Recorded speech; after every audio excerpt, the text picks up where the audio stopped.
All right, welcome, sociologists, to part two of the 5 sources of social class.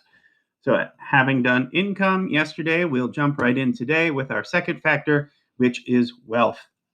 Now, wealth is related to money, but unlike income, which is the amount of money that you make each month or year, wealth is the sum accumulation of your, could be physical items, a couch, a car, could be intangible like stocks and bonds and other sort of financial assets. But you have to consider debt. If I buy a $20,000 car and I only paid 2,000 down, I don't have $20,000 in wealth. I have 2,000 at most, maybe even less, considering that cars lose value as soon as you drive them off the lot as a new car. So this is wealth. Now, yesterday we looked at the sources of income. And of course, there's a big part of our government that cares a lot about what people make every year, the Internal Revenue Service, the IRS. Now, wealth, though, is a lot harder to get your hands on. Like if I buy a new couch for $800 and then the cat pees on it and ruins it, does anyone know that my wealth has decreased? Probably not.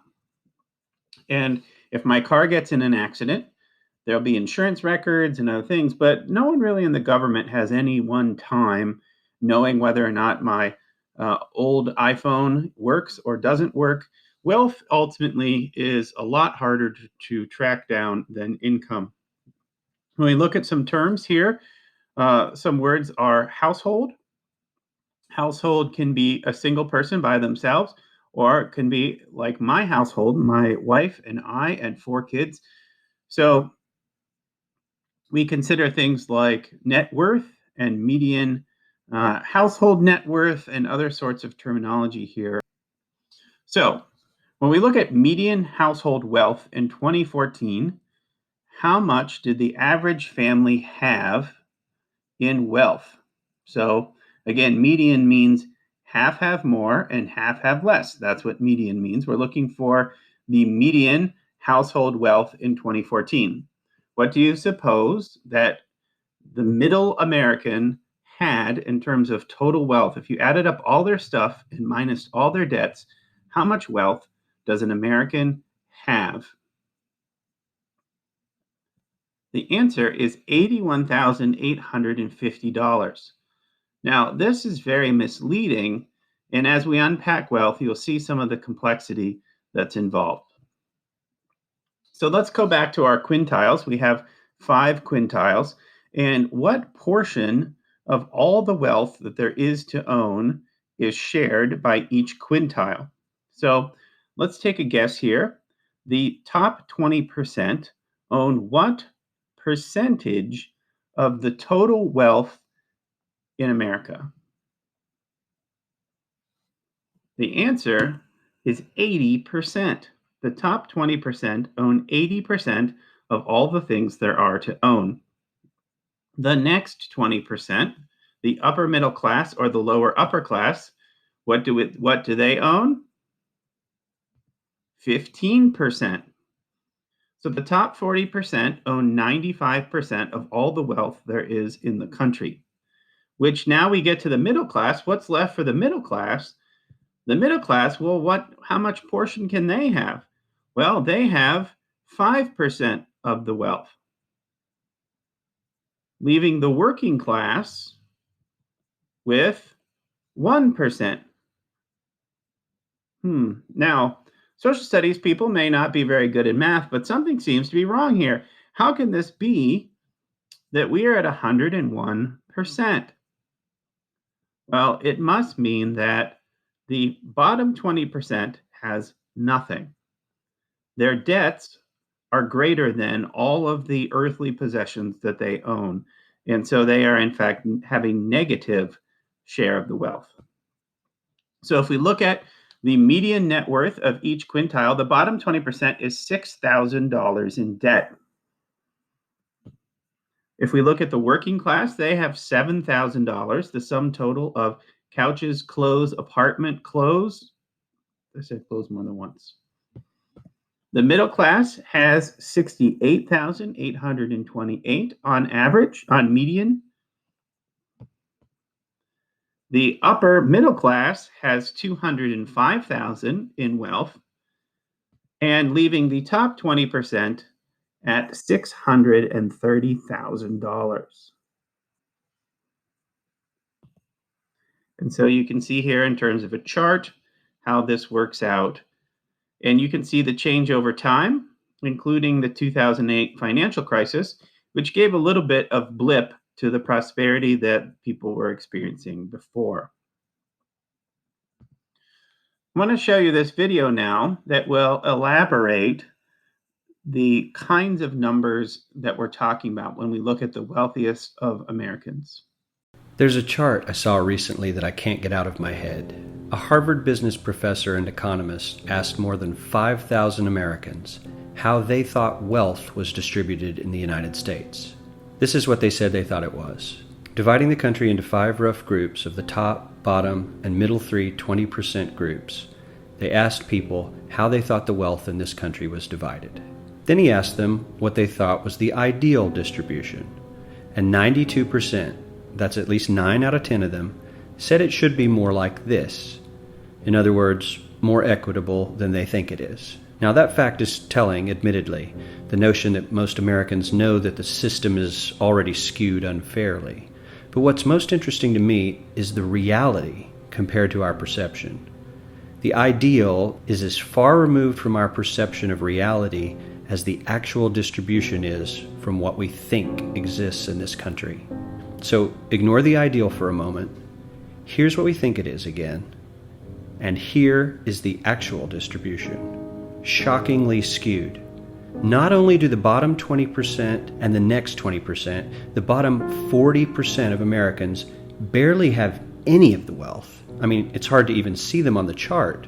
But the top 1% has more of the country's wealth than 9 out of 10 Americans believe the entire top 20% should have. Mind-blowing. But let's look at it another way, because I find this chart kind of difficult to wrap my head around. Instead, let's reduce the 311 million Americans to just a representative 100 people. Make it simple. Here they are: teachers, coaches, firefighters, construction workers, engineers, doctors, lawyers, some investment bankers, a CEO, maybe a celebrity or two. Now let's line them up according to their wealth. Poorest people on the left, wealthiest on the right, just a steady row of folks based on their net worth. We'll color code them like we did before based on which 20% quintile they fall into. Now let's reduce the total wealth of the United States, which was roughly $54 trillion in 2009, to this symbolic pile of cash.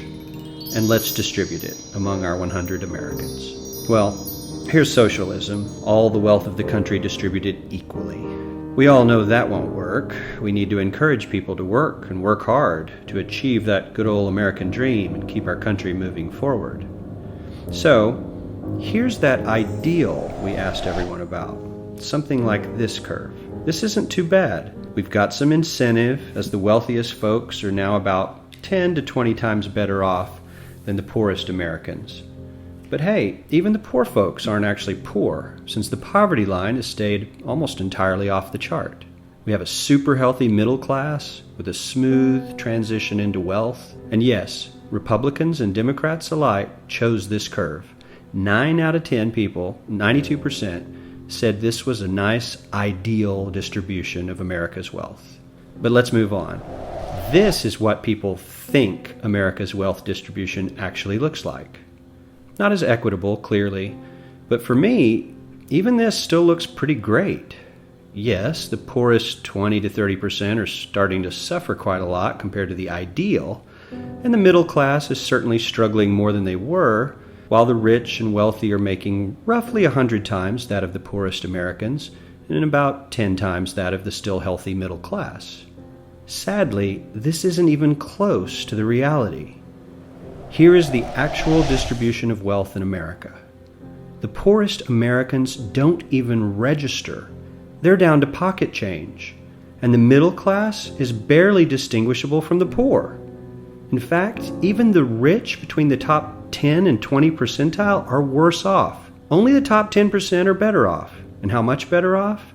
So much better off that the top 2 to 5% are actually off the chart at this scale. And the top 1%, this guy, well, his stack of money stretches 10 times higher than we can show. Here's his stack of cash, restacked, all by itself. This is the top 1% we've been hearing so much about. So much green in his pockets that I have to give him a whole new column of his own because he won't fit on my chart. 1% of America has 40% of all the nation's wealth. The bottom 80%, 8 out of every 10 people, or 80 out of these 100, only has 7% between them. And this has only gotten worse in the last 20 to 30 years.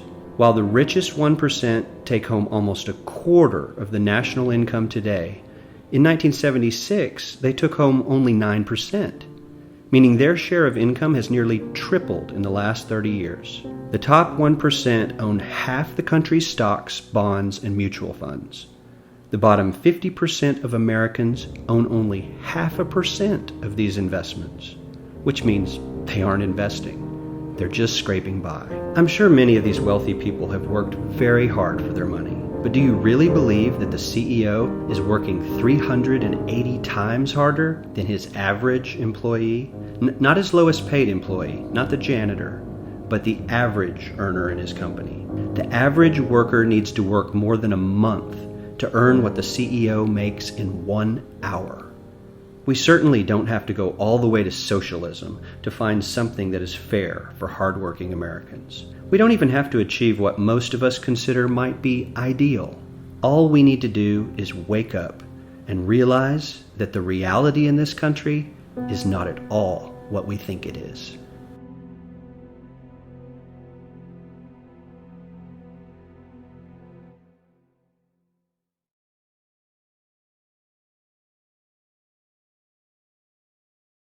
I'm not sure if you find that surprising. I find that surprising. Okay, the next consideration that we want to consider is that not only do some people have more wealth, but they have different kinds of wealth. The kind of wealth that I might have investing in a phone or a car, that's probably going to go down over time. Those things wear out and get used up, and it's time, my old shirt needs to get thrown out. But if we look at the difference in between the wealthiest Americans and the rest of Americans, is not only that they have more wealth, but their wealth tends to generate more wealth. They own an apartment building. They own stock in Apple. And so while my iPhone is wearing out, their Apple stock is generating more and more economic value for them. The working class is paying rent, and that rent is going to the people who own their buildings, who are the wealthy people who are using that money from their rent to buy more buildings. And if you look at where Americans have their money, you can see that a lot of it is in their home and their home values, or in a retirement account that they're not really going to access on a day-to-day basis. Okay, this next chart is interesting because it shows the percentage of Americans who have these certain kinds of assets. So 89% of Americans have some money in a bank, which means 11% of people do not have any money in a bank. 84% of Americans own a vehicle, which means 16% of Americans do not own a vehicle. I don't think they count a bike. I think they're talking about a registered vehicle. Now, some of those people might live in New York City and they don't want to own a car, but there's still chunks of people who, in fact, need to take the bus. Homeownership in 2014 was around 63% of people owned home or equity in a home. 52% of people had a retirement account. 48% of people had no retirement savings. Around 20% of Americans owned stocks or mutual funds. So you can see here that uh, these assets become rare as we head up the ladder. Let's think a little bit about age and wealth. Does age play a factor in wealth? Well, certainly it does. And who has more money? Well, people who've had time to pile up those savings. So if we look at median wealth by age, you can see that the older Americans, particularly people around retirement age, are the wealthiest that they will be, with 194,000 median on retirement. Well, people under the age of 35 have very little wealth. So we can go back and look at this kind of data. This kind of data exists from the Census Bureau again, where we can look at quintiles and what are the top and bottom wealth breakout in quintiles. You just have to know that our data here doesn't come as often or as reliably as our income data, but it is still reliable and it is interesting as we look at um, the amount of wealth that some people have changed in the amount of time between 2000 and 2011. And you can see that the bottom three quintiles have gotten progressively worse from 2000 until 2011. So Americans have less wealth. 60% of Americans have less wealth now than they did in 2000. All right, our third determinant of social class is power. Now, power is even less easy to measure than is wealth or income. In fact, it's very hard to quantify, but when we talk about power, it's a real thing and it centers on the ability to influence and bring about change. If you can get things done uh, in whatever context, you have power. Now, this may seem a little abstract, but let's talk about it more concretely. This, for instance, is power. I mean, I'm not talking about gasoline in an engine, but look at that beauty, right? That is a beautiful, beautiful piece of wealth, isn't it? Well, I guess it is if you don't have anything else, right? A teenager with that is much more powerful than a teenager who doesn't have that. And it could be related to social status, but even in terms of is a car, even a junker, a tool for earning income? If you have access to a car, however much a beater, can you get more work? Can you get different kinds of work? Do you have more economic options than if you rely only on public transit? The answer certainly is yes. And so, certain access to wealth, like a car, opens up new professions to you and new abilities to get around. When we talk about power, we of course associate more power with wealth and prestige. If I can go to a $10,000 plate fundraising dinner, I'm going to meet some interesting and important people. I might meet the president. But if I don't have that kind of money, then I'm not going to have those conversations. And we associate lack of power, of course, with the lower classes, the inability to uh, really even get out of the neighborhood, look for more work. All right, our fourth factor is what's called occupational prestige. And when we talk about occupational prestige, we're not just talking about a job that someone has, but it's how society views that job. So, for instance, there may be a person who has a high income, but they may earn that income in a way that society doesn't necessarily respect. That could be a drug dealer, that could be a pimp. Right? People aren't likely to embrace them at the country club. People are not going to label them as high class, no matter how much particular income or wealth they happen to accrue. Likewise, plumbers. Plumbers often make pretty good money in terms of income, but they tend to be viewed as working class regardless of their actual income or wealth. And that is because of occupational prestige. And so, if we think about jobs that people respect, what kind of jobs come to mind when we talk about prestigious occupations? Now, this work, this kind of social surveying work, uh, is probably the fuzziest of all of these categories. In fact, if we look at this survey of occupational prestige, Firefighters turned out to have the greatest prestige. Interesting. Now, what if I told you that this survey came from early 2002? So, what was happening? Well, it was 9/11. There was a tremendous amount of respect for firefighters and other first responders at that time.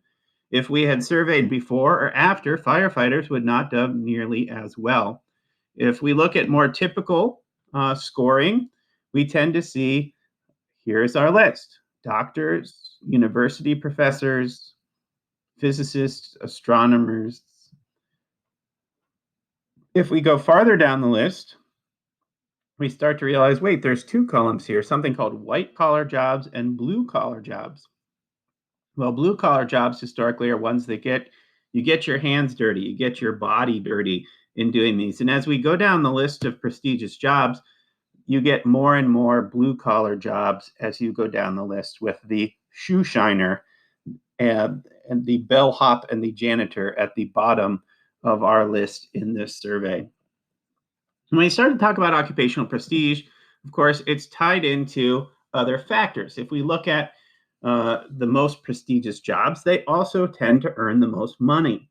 So if we go back here to physicians, dentists, lawyers, look at this list of people who are making the most money in their jobs, they tend to go hand in hand. And we start to look at race and gender and other sorts of bound in factors. And you start to see, like, well, okay, the jobs that make the most money, that have the most prestige, also have the highest percentage of white men in them. They tend to have the most education. And so we hit numerous factors all here together. If we look at least salaried professions, you find the dishwasher.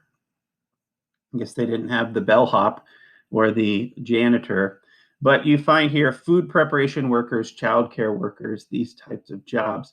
And similarly, these jobs are also keyed to other sorts of factors: low education, high school dropouts, percentage of people who are people of color. You can see 61% of these lowest jobs are women, which has led us back to that term pink collar, the jobs that are, your waitress at Denny's, the person who's going to clean hotel rooms. Uh, these types of jobs don't pay very well. They're not very well respected. And all these things go hand in hand when we look at social class. Our last determinant of social class is called educational attainment. And here we're talking about how much school have you finished. If I am a high school dropout wandering around, people might call me a bum. But if I'm a physics professor who is likewise wandering around, and people may refer to me as eccentric. Now, educational attainment is associated with the upper classes. The jobs that we tend to respect, the income that people earn, the wealth that people have is also associated with schooling. And so you can see here that these go hand in hand, that people who have the most education also make the most money. And this is a pretty complicated chart, but what it shows is that education is more and more important. The ability of men, especially, to earn money with just a high school diploma or not even a high school diploma, that is less likely than certainly in the past. And that's because we have moved away from these kind of factory industrial jobs where education has played a more important role. All right, so there we have it. As quick as I could, the 5 determinants of social class. And you put these all together and you have a sense of how we determine social class in America. All right, thanks.